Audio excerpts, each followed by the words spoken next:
और अब अपने बुलेटिन में आगे बढ़ते हैं और बात करते हैं रूस और यूक्रेन की जंग की। रूस और यूक्रेन युद्ध से जुड़ी एक बहुत बड़ी खबर है। क्रिसमस के बीच रूस ने यूक्रेन पर हमले काफी ज्यादा तेज कर दिए हैं। डोनेट्स्क और खेरसोन पर रूसी सेना ने बम बरसाए हैं। क्रिसमस के दिए हुए हमले ने यूक्रेन को सोचने पर मजबूर कर दिया है। रूस के बढ़ते हमलों के बीच जेलेंस्की अब आगे की प्लानिंग क्या कर रहे हैं, यह देखना बेहद महत्वपूर्ण है।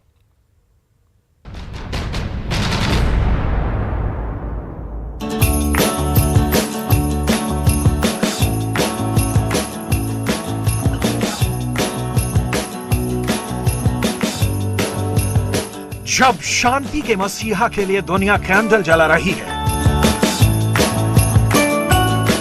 जब पूरी दुनिया क्रिसमस मना रही है,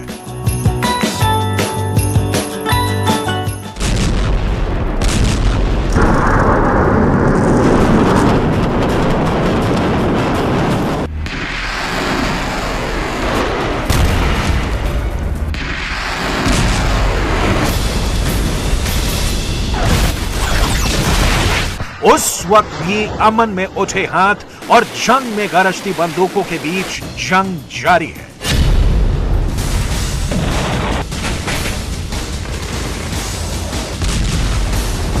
खेरसोन झुलस रहा है,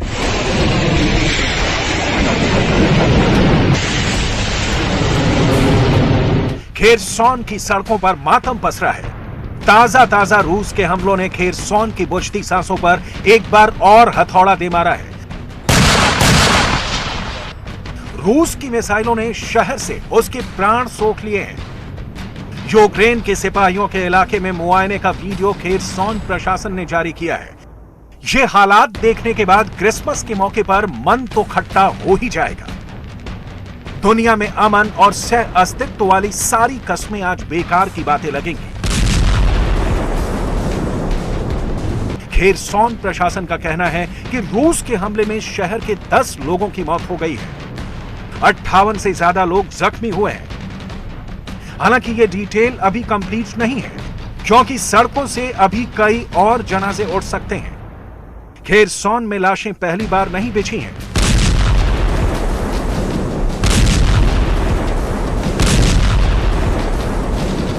रूस के मिसाइलों की मार से खेरसोन पहली बार नहीं दहला है।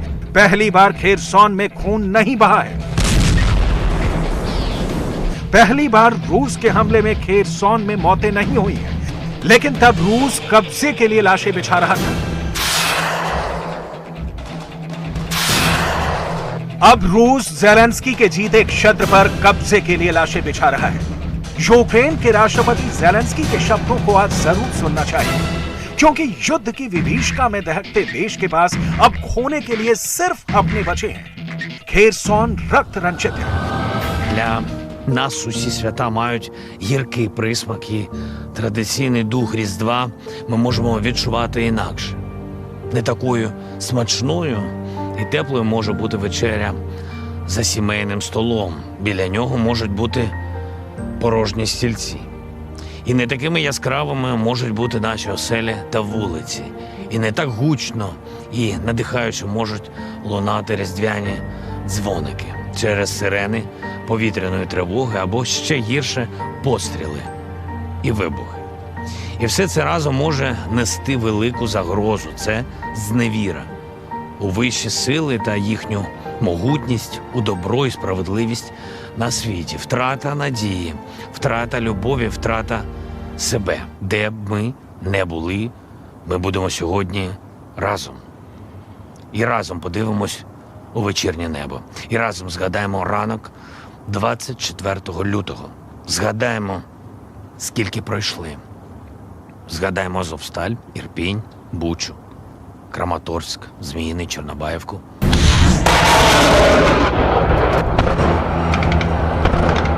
खेरसोन इस वक्त पुतिन का टारगेट नंबर 1 है। बखमुत का किला गिराने के बाद जो लोग डॉनबास और लुहांस्क में हमले तेज होने की आशंका जता रहे थे, उन्हें आज खेरसोन के इस बेरहम हमले को जरूर देखना चाहिए। ये तबाही और बर्बादी इसका सबूत है कि पुतिन किसी भी मोर्चे पर ढील देने के लिए तैयार नहीं है, चाहे वो डॉनबास हो। रिपोर्ट के मुताबिक पुतिन जनवरी के पहले हफ्ते में डॉनबास पर चढ़ाई की तैयारी कर रहे हैं। बखमुत को इसलिए जीता गया था कि लुहांस्क पर हमला किया जा सके। खेरसोन पर संपूर्ण कब्जे के लिए हमले हो रहे हैं और इधर खार्किव में भी आग लगी है। क्रिसमस की रोशनी के बीच जंग के जख्मों से असल में पूरा यूक्रेन ही जल रहा है, लेकिन खेरसोन की नई बर्बादी की कहानी की इस वक्त डिटेल जाननी सबसे जरूरी है। रूस के 24 फरवरी के आक्रमण के बाद रूसी कब्जे की एकमात्र क्षेत्रीय राजधानी खेरसोन को यूक्रेन ने वापस ले लिया है। इससे पहले 2 दिसंबर को भी रूस ने खेरसोन पर हमला किया था। खेरसोन उन इलाकों में शुमार है जिन पर लड़ाई के शुरुआती दिनों में पुतिन ने कब्जा कर लिया था, लेकिन अब खेरसोन पुतिन के हाथ से निकल गया है।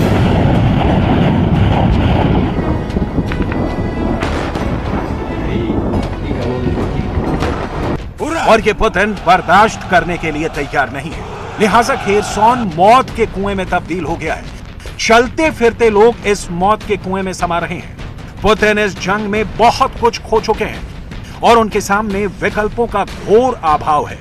इस तथ्य के बावजूद द सन की रिपोर्ट के मुताबिक फरवरी में शुरू हुए रूस यूक्रेन युद्ध में पुतिन की सेना 332 रोजाना के औसत से सैनिकों को खो रही है।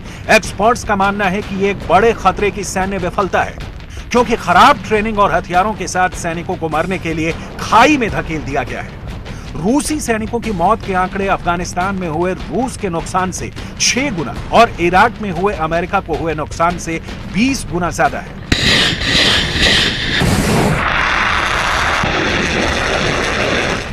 लेकिन युद्ध में सेना के सिर की गिनती करते वक्त भी युद्ध में हार और जीत की एनालिसिस पहले देखी जाती है। लिहाजा पुतिन फिलहाल यूक्रेन के दावे के मुताबिक मारे गए 1 लाख सैनिकों को अभी नहीं देख रहे हैं। अभी उनकी नजर ज़ेलेंस्की के सिर पर है। ज़ेलेंस्की को सरेंडर करने के लिए मजबूर कर देने पर टिकी है और ज़ेलेंस्की हैं कि बिना बदला लिए नहीं मानते दिखते।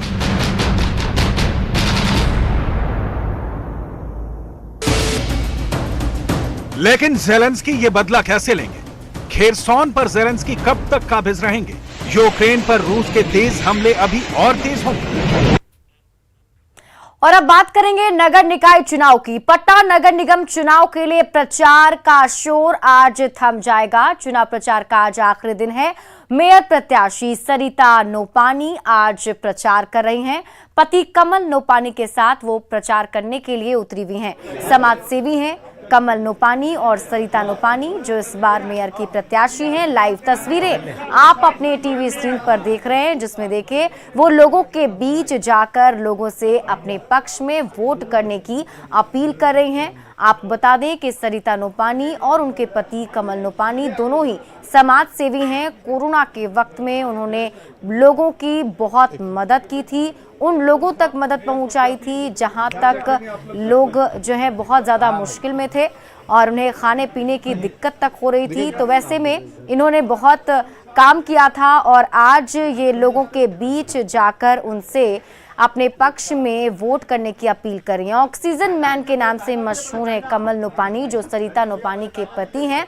आपको बता दें कि जब ऑक्सीजन की कमी काफ़ी ज़्यादा कोरोना के वक्त में हो गई थी, लोग ऑक्सीजन के लिए परेशान थे, तो उस वक्त उन्होंने लोगों की मदद की थी। और संवाददाता आनंद अमृतराज उन लोगों के साथ ही मौजूद हैं और चलिए उन्हीं से बातचीत करते हैं और जानते हैं कि आखिर वहां पर चुनाव प्रचार आज आखिरी दिन है तो किस तरीके से किया जा रहा है। आनंद, अभी कैसा चल रहा है चुनाव प्रचार? बहुत अच्छा चल रहा है। आज तो लास्ट है। पूरी कोशिश है कि हर जनता से जुड़े, जहाँ भी जा रहे हैं जनता खुद ब खुद आ जा रही है। क्या रिएक्शन मिल रहा है लोगों का? किस अंदाज में आप प्रचार करती है? जरा आप लोगों से वोट मांगिए, हमारे दर्शक भी देख सके भाई, जो पटना की जनता है कि भाई तो देखिए सरिता नोपानी है जो इस वक्त खेतान मार्केट में है और लोगों से सीधा संवाद स्थापित कर रही है और उनसे वोट की अपील भी कर रही है। के लिए खड़ी हुई हूँ। स्टूल छाप हुआ 27 नंबर है ईवीएम पे, इसको पढ़िए जरूर, फिर जरूर निर्णय करिए कि वोट देना है।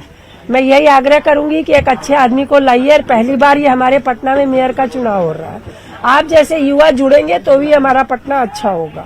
ये मैं हार्टली रिक्वेस्ट करती हूँ कि पढ़े जरूर और 10 लोगों को जरूर बताइए। आप स्टूल छाप मेयर प्रत्याशी पर ध्यान देंगे। अच्छा, आपके पति कमल नोपानी को लोग ऑक्सीजन मैन के नाम से भी जानता था लोग जब कोरोना का दौर था, तो क्या वो भी लोगों को याद है। बिल्कुल याद है, उसकी वजह से लोग फोटो देख के बोल रहे हैं, अरे इनको तो जानते ही हैं, हम लोग जरूर वोट करेंगे, आपको घूमने की जरूरत ही नहीं है। ऐसा बहुत मेरे को मिल रहा है, इससे बहुत पॉजिटिविटी है और बहुत मनोबल भी बढ़ा हुआ है इससे। आप लोगों से मिलते रहिए, हम आपसे बात भी करते रहेंगे। कमल जी, कैसा है, क्या माहौल लग रहा है? बहुत अच्छा मेरे भाई, माहौल बढ़िया है और सेवा का प्रतिफल लोग दे रहा है, स्वयं लोग आगे आ रहा है। परिवर्तन अवश्य भावी है, निश्चित रूप से परिवर्तन हो रहा है और परिवर्तन विकास के लिए हो रहा है, मतलब विकास करने पे। एकदम निश्चित रूप से। अच्छा सरता जी, बहुत सारे उम्मीदवार हैं, किससे लड़ाई है आपकी? अब ये तो मैं क्या बताऊं, कोई कह रहा है सीता साहू से है क्योंकि उनको नंदू यादव जी सपोर्ट कर रहे हैं, कोई कह रहा है बिट्टू सिंह से है क्योंकि उनको है ना जदयू सपोर्ट कर रहा है, तो जदयू में तो मिस्टर कमल बिना राजनीतिक दल के मदद का आप एकदम इसमें राजनीति का तो कोई है भी नहीं कोई रोल, लेकिन लोग रोल कर रहे हैं तो अच्छी बात है। हम अपने काम से वोट मांग रहे हैं, हम पिछले 30 साल से काम करते आए हैं, ना वादा करेंगे। हम तो जनता को भी यही कहते हैं कि वादे पे वोट ना कीजिए, काम देख के आप वोट कीजिए। अच्छा, आप अपने पंपलेट एक बार दिखाइए और जरा हमारे जो दर्शक है उनको भी बताइए, और ताकि लोगों जिन लोग तक आप नहीं पहुंच पाई हैं उनको भी तो कम से कम जानकारी क्या है चुनाव से। पता है भैया, ऑक्सीजन मैन के नाम से हम लोग ने कोरोना में ऑक्सीजन बांटा था, शायद सुना होगा आपने, फ्री में हम लोग ने बांटा था ऑक्सीजन। 180 लोगों को हमने दिया था, जबकि सारी जनता ऑक्सीजन के बिना मर रही थी। ब्लैक में भी ऑक्सीजन नहीं मिल रहा था और हम लोग ने फ्री में ऑक्सीजन बांटा। ये 2-4 लोग से चर्चा कीजिए, आपको जरूर बोलेगा हाँ भाई। अच्छा, इसमें मैम जो आपका चुनाव चिन्ह है वो क्या है, अपना बताइए। छापे मेरा चुनाव चिन्ह 27 नंबर है, 2 तारीख को वोट देना है। पीला रंग की बक्सा है, 28 तारीख को वोटिंग है और पीला रंग का बक्सा है। इस बार 3 कलर की बक्सा रखी गई है, सफेद, ब्लू एंड येलो। तो येलो में मैं कहूंगी मेयर प्रत्याशी का है, तो मेरा स्टूल छाप है, जरूर मनन करें और जरूर वोट करें। ये मैं देखिए सरता नोपानी है जो लगातार लोगों से चुनाव प्रचार कर रही हैं और लोगों के बीच हम और भी तस्वीर दिखा रहे हैं कि कैसे लोगों से मुलाकात कर रही हैं और कैसे वोट मांग रही हैं। इनके पति हैं कमल नोपानी, जो जेडीयू में नेता भी हैं और जिन्हें कोरोना के समय ऑक्सीजन को लेकर भी काफी जाना गया था। सरता जी, और लोगों के बीच में जा रही क्या कुछ रिएक्शन मिल रहा है? लोग यही कह रहे हैं आप जीती हुई हैं मैडम, निश्चिंत रहिए, आप टेंशन मत लीजिए। काफी फ्लैटों में भी घूमे हैं, काफी बस्ती में भी घूमे हैं। लोग यही बोल रहे हैं कि बाप रे, ऐसा लोग को नहीं जिताएंगे तो किसको जिताएंगे, ये तो हमारे भगवान है। ये लोग पति का सहयोग कितना मिल रहा है? बहुत सहयोग है, पति के सहयोग से ही तो आगे बढ़े। मेरे अंदर भी समाज सेवा रही है, इनके साथी की हूँ मैं भी, मेरे सहयोग से ये भी काफी समाज सेवा की है। आइए, तो देखिए इस वक्त खैतान मार्केट में मौजूद है और खैतान मार्केट में एक दुकान में जाकर लोगों से वोट लिए। पूरा सहयोग रहेगा। बस वोट देने जरूर आइए 28 तारीख। हम लोग के कदम बाकी लोग को भी जरूर प्रेरित करें वोट देने के लिए। मैं तो यही भी कहूंगी, आपके यहाँ काफी कस्टमर आते हैं, बहुतों को नहीं पता है, उनको भी बताइए। तो ये मेरे लिए बहुत बड़ा सहयोग होगा, ये मेरा बहुत बड़ा सहयोग होगा। आप दुकान में बैठे बैठे भी मुझे सहयोग कर सकते हैं, मैं आपको काम को हैम्पर करने नहीं बोल रही। पब्लिक को बताइए, बहुत पब्लिक को नहीं पता है क्योंकि ये पहली बार हो रहा है हमारे पास। बोलना है स्टूल पर अच्छा, ये देखिए स्टूल छाप, एक शख्स ने स्टूल उठा कर गई, यही आपका चुनाव चिन्ह है? यस, यही मेरा चुनाव चिन्ह है। देखिए भैया, ये स्टूल छाप, इससे बहुत लोग एक अनोखा अंदाज। बस, तो मैं चाहूंगी कुर्सी न बोले, एक आदमी को लेके चलते हैं। सामने वाले कहाँ है? बाबू लेके जा रहे हैं तो स्टूल ही उठा लिया इन्होंने।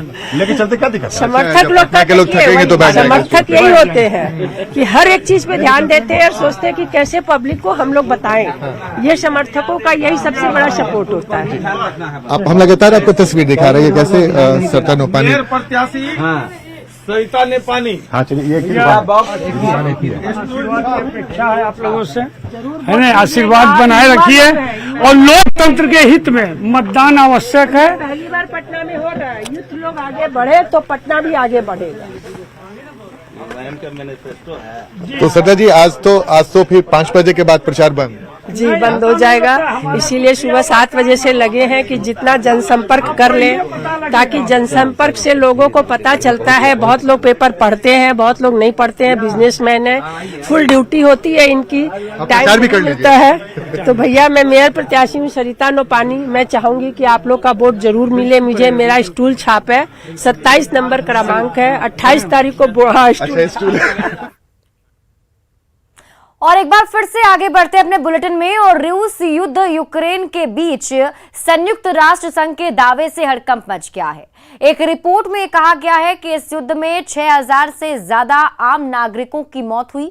घायलों और मरने वालों की संख्या इससे कहीं और ज्यादा बढ़ सकती है। और इस बीच रूसी राष्ट्रपति पुतिन ने एक ऐसा फैसला लिया है जिससे सबके होश उड़ गए।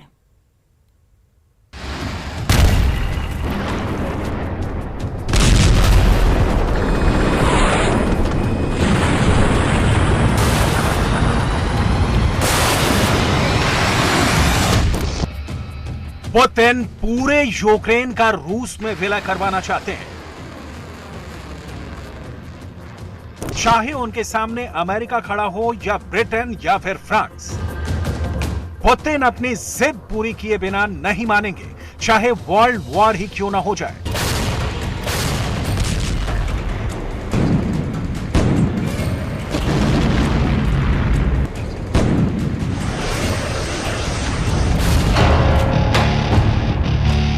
पुतिन का ख्वाब है पूरा यूक्रेन।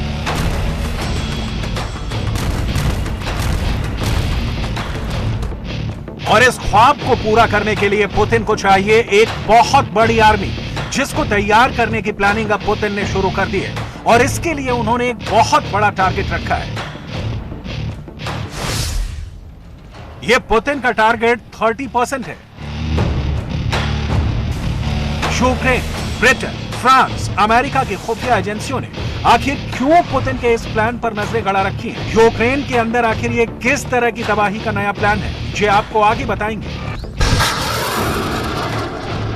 दरअसल पुतिन हमेशा अपने दुश्मनों से एक कदम आगे चलते हैं। सर्दियों में तो पुतिन की मिसाइलों ने यूक्रेन के करोड़ों लोगों का जीना मुहाल कर रखा है। और अब पुतिन ने पहले ही सर्दियों के बाद यानी वसंत महीने की वॉर प्लानिंग शुरू कर दी है। ये तैयारी इतनी जबरदस्त है, इसीलिए पुतिन के कमांडर खुद रमजान कादिरोव भी चेचन्या के अंदर जबरन भर्ती करवाने में जुटे हुए हैं। अगर पुतिन और उनके कमांडर कादिरोव ये आदेश दें कि सेना में भर्ती होना है, तो कोई भी उनके आदेश की नाफरमानी नहीं कर सकता है। और अगर कोई ऐसा करता है तो उसके लिए सजाए मौत मुकर्रर कर दी गई है। यूक्रेन के अंदर जंग से भाग रहे बागियों को रूस की वैगनर आर्मी लगातार सजाए मौत देने पर आमादा है।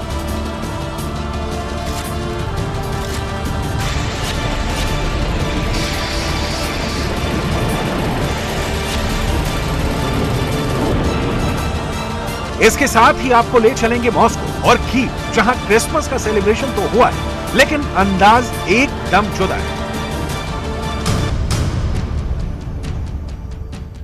जंग का सारा अपडेट आपको देंगे, लेकिन पहले आपको बताते हैं कि आखिर क्यों पुतिन रूस की आर्मी को बढ़ाने की प्लान कर रहे हैं। यूक्रेन की तरफ से यह दावा किया जा चुका है कि यूक्रेन में रूस के 1 लाख से ज्यादा सैनिक मारे जा चुके हैं। अगर निष्पक्ष स्रोतों के आंकड़े भी देखें तो साफ पता चलता है कि रूस के 50,000 से ज्यादा सैनिक मारे गए हैं या फिर घायल हैं। और इसीलिए पुतिन का अनुमान है कि अगर पूरे यूक्रेन को अपने कब्जे में लेना है तो उनको रूस के लोगों की एक बहुत बड़ी कुर्बानी देनी होगी। यही वजह है कि उन्होंने रूस की आर्मी में 30% का इजाफा करने का फैसला ले लिया है। रूस के पास 2 तरह की फौजें हैं, आर्मी के सक्रिय जवान और राज्यों के सुरक्षा बल। आर्मी के जवानों की संख्या करीब 10 लाख है और सुरक्षा बलों की संख्या करीब 20 लाख है, यानी कुल 30 लाख जवान हैं। प्रतिशत की बढ़ोतरी का सीधा सा मतलब यह हुआ कि पुतिन करीब 9 लाख आर्मी की नई भर्तियां निकालने जा रहे हैं।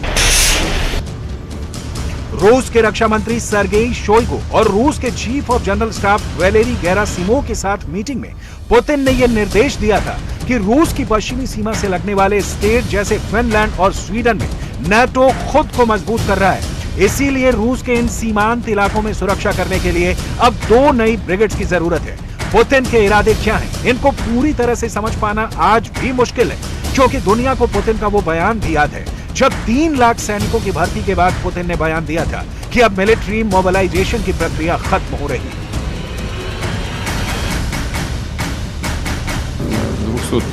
300 тысяч мобилизованных, у нас 300, уже 18 тысяч. Да. Почему 318? Потому что добровольцы идут. Количество добровольцев, оно не сокращается. Ну так вот, из них 50 тысяч, где-то около 49 тысяч, по-моему, находятся уже в войсках, выполняют боевые задачи. Все остальные пока... पुतिन ने पूरी दुनिया को बाकायदा एक प्रेस कॉन्फ्रेंस करके यही बताया था कि रूस का आर्मी मोबिलाइजेशन पूरा हो चुका है और 3 लाख की नई आर्मी तैयार की जा चुकी है। पुतिन ने यह भी दावा किया था कि रूस के और भी युवा युद्ध में भर्ती होने के लिए तैयार हैं, लेकिन अब वो आर्मी मोबिलाइजेशन की ड्राइव को बंद कर रहे हैं। और फिलहाल इस बुलेटिन में अभी के लिए बस इतना ही। आप देखते रहिए न्यूज़ 18 बिहार झारखंड।